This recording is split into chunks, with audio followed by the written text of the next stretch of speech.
Il a 20 ans et se nomme Mori Konaté. Ce jeune homme recycle des objets, notamment à travers la confection de bateaux.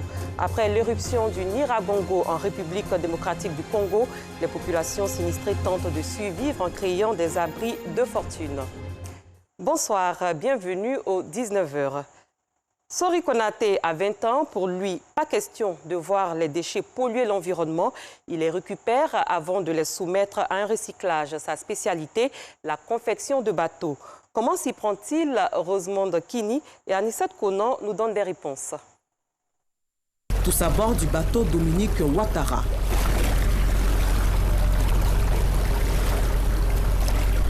Ce bateau qui flotte dans cette flaque d'eau et qui porte le nom de la première dame de Côte d'Ivoire est une invention de cet apprenti en électro-auto dans la commune d'Abobo. La vingtaine révolue, Sori Konaté décide de fabriquer ce bateau au nom de la première dame en vue de lui rendre hommage en raison des actions de générosité qu'elle a faites pour les enfants de ce pays. J'ai mis la photo de la première dame, Mme Dominique Ouattara. Ce que je suis en train de faire aujourd'hui, je crois qu'elle pourra m'aider un jour. Comment a-t-il fabriqué ce bateau?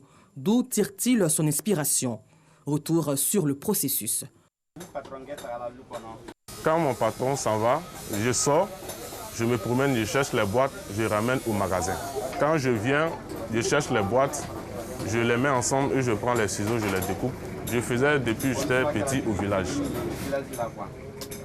Voici le premier bateau que j'ai fait. Ça n'a pas marché. Le moteur, il y a des matériels qui manquaient. Il faut compter 2 à 3 jours pour la création d'un bateau de cette forme. Le travail abattu par ce jeune inventeur ne laisse personne indifférent, même ses amis poussés par la curiosité. Je vois les petits au garage, mais ils ne savaient pas qu'il avait aussi un bon talent. C'est aujourd'hui que je viens de découvrir. En tout cas, je suis venu, j'ai vu le bateau qu'il a fabriqué. En tout cas, je ne peux que lui dire de prendre courage parce qu'il sait que ce que je vois, il peut faire plus grand que ça demain. Depuis le petit, les dessus, les nez, et puis quand il fait le travail, si ça mélange un peu, puis il laisse, le lendemain il revient, il reprend encore, puis il fait en même temps. Son patron également se dit fasciné par son génie créateur. On demande vraiment à tous les apprentis, y compris tous ceux qui sont avec nous au garage, y compris tous ceux qui travaillent les patrons, le premier de leur part, c'est pour respecter les patrons. Un apprenti, quand tu respectes ton patron, ce que Dieu fait pour vous, c'est ça qui est là. Et les enfants, ils n'ont qu'à prendre leur travail au sérieux.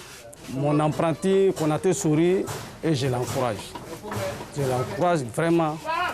Il n'a qu'à faire comme il n'a rien fait d'abord. Que ce n'est que de l'obéir. On veut qu'il ne dépasse plus que tout ça là. Pour le moment, la priorité de Sori n'est pas la commercialisation de son œuvre.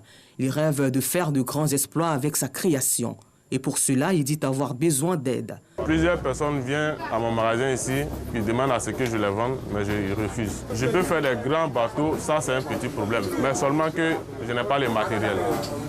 Le jeune Konaté entend donc à travers cette invention apporter sa contribution au développement de la Côte d'Ivoire. Et comme Sori, nombreux sont ces jeunes Ivoiriens qui ont des idées novatrices et qui ont besoin, en plus du financement, d'encouragement et de confiance. Dans le domaine de la santé, aucun cas d'Ebola n'a été découvert le 14 août dernier en Côte d'Ivoire. Après des analyses réalisées en France, les prélèvements effectués sur la patiente venue de Guinée se sont révélés négatifs.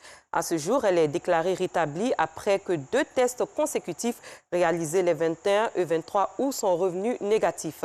Elle a donc été classifiée comme non-cas de maladie à virus Ebola par le gouvernement. La maladie à virus Ebola est une maladie grave, souvent mortelle chez l'homme. Ensemble, suivons un extrait de l'intervention du ministre de la Santé, de l'Hygiène publique et de la couverture maladie universelle, Pierre Demba, à ce sujet. Le 14 août 2020, la Côte d'Ivoire a déclaré une épidémie de maladie à virus Ebola, suite à la confirmation du laboratoire de l'Institut Pasteur d'un prélèvement effectué chez une patiente qui a quitté la baie en Guinée le 8 août 2021 et est arrivée à Abidjan le 12 août 2021, où elle a été admise dans nos services, isolée et diagnostiquée comme malade du virus à Ebola. Comme recommandé par les règlements sanitaires internationaux, les prélèvements ont été également envoyés pour une confirmation dans un laboratoire de référence qui est accrédité pour les fièvres hémorragiques virales. C'est ainsi que le laboratoire Biomérieux de Lyon, qui a été identifié, a reçu les prélèvements le 27 août 2021. Les résultats revenus négatifs, tant sur la PCR que pour la sérologie, le gouvernement a décidé de classifier cette patiente comme non-cas de maladie à virus Ebola, sortant du coup la Côte d'Ivoire de la liste des pays à virus Ebola. Autre chose à présent, les langues maternelles ont été valorisées lors de la première édition de la colonie de vacances dénommée Langue maternelle Tour. Elle a vu la participation d'enfants de 5 à 12 ans de diverses localités du pays. Des moments d'échange et d'apprentissage dans la ville de Tia-Salé, comme nous le fait savoir Anissette Konon. Tia-Salé, dans cette salle de la congrégation des Sœurs de Saint-Joseph, Béhi Bekmons et ses enfants des différentes ethnies de Côte d'Ivoire. Leur présence, apprendre les langues locales afin de promouvoir la paix et la cohésion sociale. Un brassage culturel qui s'inscrit dans le cadre de la première édition de la colonie de vacances intitulée Langue maternelle Tour. Langue choisie cette année, le baoulé, une langue du centre de la Côte d'Ivoire. Nous avons décidé pour cette édition de déposer nos valises dans la ville de Tia-Salé. Voilà, pour apprendre le baoulé à nos enfants. Et parmi nos enfants que nous avons présentés, nous avons des guerriers, nous avons des Yakuba, nous avons eu des Burkinabés. Un guerrier peut apprendre la langue. Nous sommes tous Ivoiriens, donc on dira que nous sommes un seul peuple. Et pour les prochaines éditions, nous irons encore à travers la Côte d'Ivoire pour mieux apprendre encore nos langues aux enfants. Cette initiative du groupe Dynamis ITEL vise à inculquer aux enfants de 5 à 12 ans l'importance de l'apprentissage des langues locales. Objectif, préserver et promouvoir les valeurs de solidarité et d'unité. Je suis Yakuba. Je suis venu apprendre le baoulé. Je suis trop content.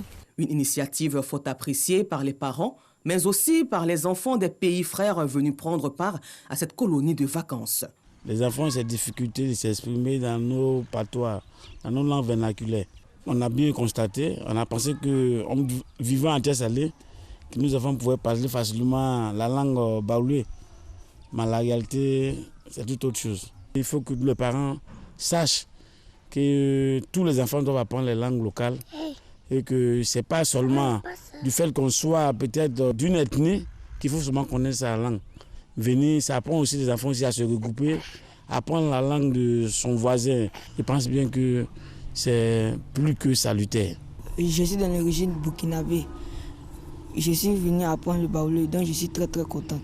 Représentation théâtrale sur la promotion des langues maternelles, témoignages, messages de paix et de cohésion sociale, des temps forts qui ont également meublé cette première édition de la colonie de vacances Langue maternelle Tour. Mettons le cap sur l'indénié Djoablin, précisément à Amanguakro.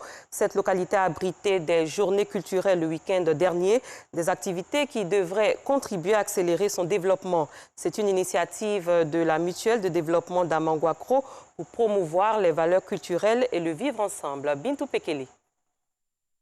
Point noir à l'est sur la carte de la Côte d'Ivoire, dans la région de l'indénié Djoablin. Le village d'Amanguakro a été un pôle d'attraction le week-end dernier avec ses journées culturelles dénommées Yeya, c'est-à-dire retrouvons-nous en langue agni. Prestations de tam-tam parleurs, exécution de chants et de danses du terroir sous l'œil des gardiens des us et coutumes et des cadres de la localité, l'événement a tenu toutes ses promesses selon les personnes interrogées. Cette année, en tout cas, nous sommes très émus de l'ambiance.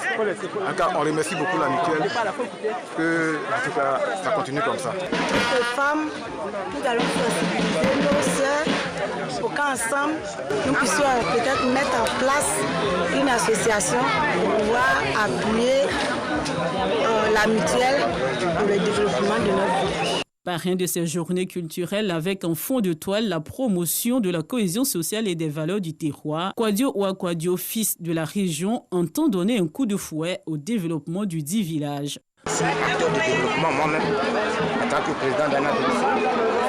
Et quand on me parle de développement, je ne peux pas rester mieux. Il fallait que je réponde présent, servir d'exemple à la jeunesse, donner ce qu'on peut à cette jeunesse pour pouvoir avancer et investir chez eux. La finale du tournoi de football doté du trophée Kwadio Ouakwadio a été l'un des temps forts de cette édition de Yéya qui a mobilisé plus de 3000 âmes selon les organisateurs. Le Elé Festival d'Adiaké s'est, lui, tenu dans ce département du sud-ouest de la Côte d'Ivoire. Pendant 3 jours, la culture et les traditions du Grand Ouest ont été mises en avant, une façon de mettre en lumière la diversité culturelle du pays. Et c'est justement ce que nous dit Joël Gossi. La ville d'Adiaké a bouillonné ce week-end à l'occasion de la 5e édition d'Elé Festival. Festivaliers et amoureux de la course de pirogue ont pris d'assaut la mythique plage de la lagune Abi. Après 2 ans de pause du fait de la Covid-19, ils étaient impatients de retrouver les rives sablonneuses de la lagune d'Adiaké pour une nouvelle édition d'Elé Festival. Durant 3 jours, cet événement, inscrit parmi les rendez-vous culturels majeurs de la région du Sud-Comoé, a rassemblé plus de 20 000 personnes autour du peuple Bétibé. Ambiance carnavalesque, danse traditionnelle, mais surtout les épreuves sportives, dont les courses de pirogue ont constitué la principale attraction. Directeur général du port d'Abidjan, par ailleurs initiateur du festival et député maire d'Adiaké, Yancié se réjouit de la réussite de l'événement. Le festival fait désormais partie du riche paysage culturel et touristique du Sud-Comoé. Aux côtés des Abissa, de Bassam et de Tiapom, du Poupo Carnaval de Bonois, du Clembier d'Assini, du Haïti Festival d'Aguasso, le Sud-Comoé, en plus d'être champion toute catégorie des royaumes, est en passe de devenir le champion des festivals qui compte dans l'agenda touristique à Côte d'Ivoire.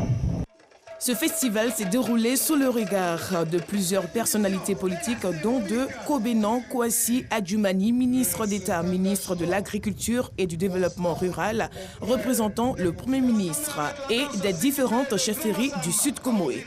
Cette 5e édition avait pour thème tourisme, culture et pouvoir traditionnel. Invités à cette réjouissance, les peuples du Grand Ouest, à savoir les Gouro, Bété, Guéré, Yakuba et Dida.